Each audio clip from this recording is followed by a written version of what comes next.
Здравствуйте! Вы смотрите видеоблог «Жизни и приключения на яхте Берут». С вами его автор и ведущий Аркадий Поликевич. В очередном выпуске я хочу рассказать вам о жизни на маленьком острове Палмерстон, входящем в группу островов Кука, расположенных в южной части Тихого океана между французской Полинезией и островами Тонга. Когда я приплыл вчера рано утром и увидел полоску белого песка, сплошь усеянную пальмами, то первый вопрос к Артуру, чиновнику, оформляющему мой приход, был: как же можно жить на таком маленьком острове? На что Артур резонно ответил: а как ты живешь на такой маленькой яхте? Площадь всех островков Кораллового атолла составляет чуть более 2 квадратных километров. В настоящее время заселен только сам Палмерстон, где проживает от 50 до 60 человек. Остальные островки используются в качестве сырьевых баз, и для отдыха, типа дачных участков.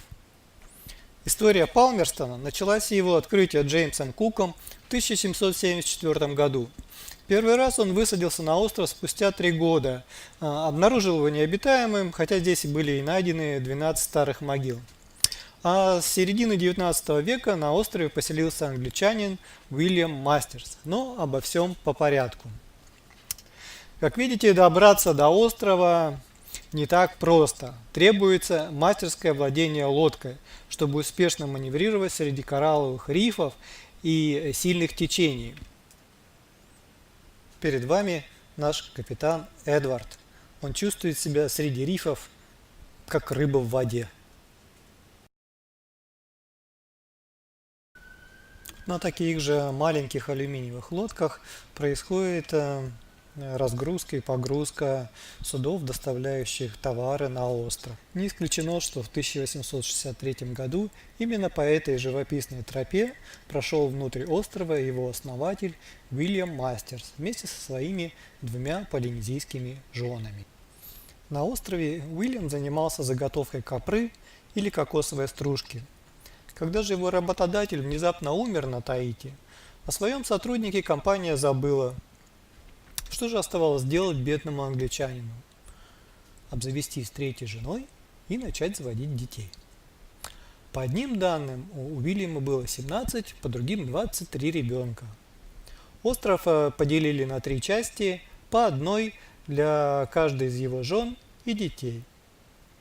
Перед вами домик Уильяма Мастерса, сделанный из кораблестроительной древесины, полученной из остатков кораблекрушений. Прошло уже 150 лет, а он состоит, несмотря на все тропические циклоны. Только крышу жестью покрыли. Вот в таких вот хатах, как вы видите, и живут потомки Уильяма Мастерса. Вода дождевая, удобство во дворе, но есть электричество и даже первый канал новозеландского ТВ. На острове нет ни магазинов, ни банка, ни аэродрома. Продукты доставляются сюда по морю с Раротонги не раньше, чем раз в месяц. Поэтому вся надежда на эксменов, которые посещают остров почти каждый день и могут поделиться с местными жителями пачкой сигарет, бутылкой рома, кофе, другими продуктами и материалами, например, рыбацкими снастями. Добыча копры была прекращена в связи с ее нерентабельностью.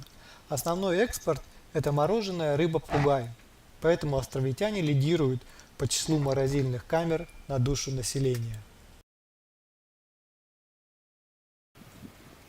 Продолжим нашу экскурсию по этому райскому острову Палмерстон. Если пойти по этой живописной тропе, то рано или поздно, а точнее через 1-2 минуты, мы придем к дому администрации. В здании администрации, помимо самой администрации, конечно, находятся еще 2 очень важных вещи. Это коротковолновый передатчик и дизель-генератор. Но о них мы поговорим чуть позже. Как видите, достаточно большое количество тяжелой техники. Представляете разгрузку-погрузку вот таких вот бульдозеров и экскаваторов на маленьких алюминиевых лодочках, которые мы с вами видели до этого. От администрации правительственной тропа плавно вытекает на площадь к администрации духовной, протестантской церкви. На острове проживает священник, который и проводит священнослужение.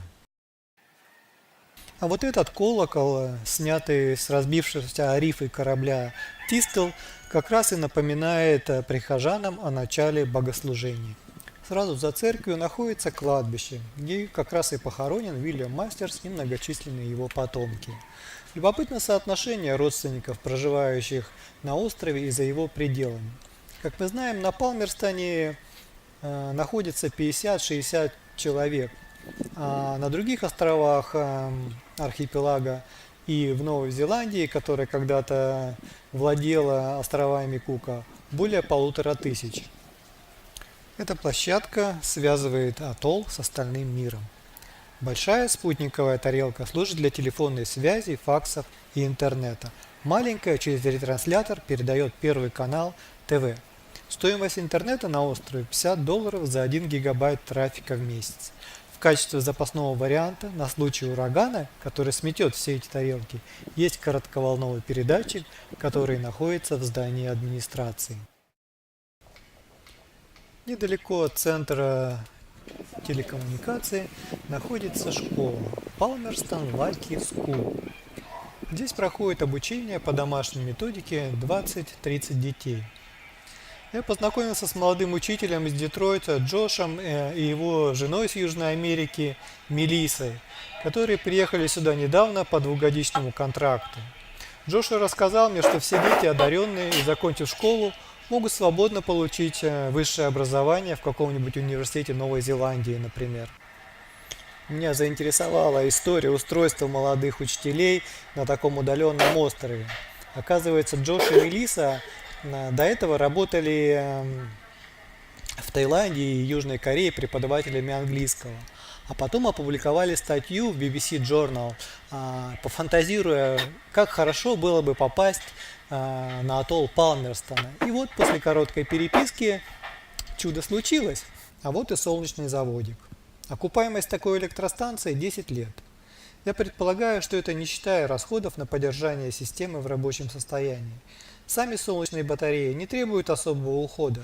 Но вот замена аккумуляторов, находящихся вот в этом домике, кажется довольно дорогостоящим мероприятием.